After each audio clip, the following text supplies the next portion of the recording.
আজকে তোমাদেরকে দেখাবো আমার মায়ের হাতের চিকেন কষা, তাও আবার কাঠের জালে, মানে উনুনে রান্না করছে আমার মা। তো ফার্স্টে কড়াইটা একদম ধাঁধা করে গরম হয়ে গেছে, যেহেতু কাঠের জালে। তারপরে তেল দিয়ে দিয়েছে অনেকটা। আমি একটু রান্নায় কম তেল দিই, কিন্তু আমার মা একটু বেশি দেয়, তো যে যার মতো রান্না করে।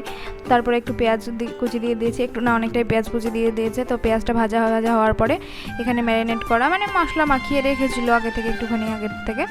তো সেইটাই দিয়ে দিল চিকেনটা, আদা জিরে আর রসুন কাঁচা লঙ্কা, তো ওটা দিয়ে মাখিয়ে রেখেছিলো চিকেনটা, এক্সট্রা অন্য কিছু দেয়নি।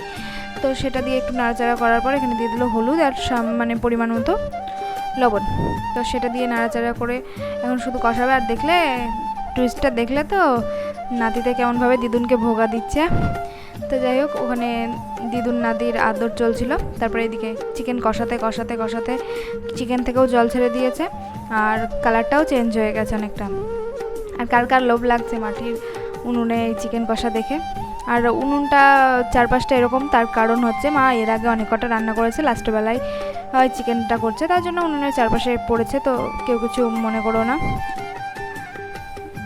বুঝতেই পারছো, গ্রাম বাংলার মানুষ, গ্রামের প্রায় বাড়িতে এরকম থাকে, ঠিক আছে। তো যাই হোক, কার বাড়িতে আছে না আছে জানি না, আমাদের বাড়িতে এরকমই থাকে প্রায় সময়। তো এই যে মার চিকেন কষা রেডি। তো চলো টাটা।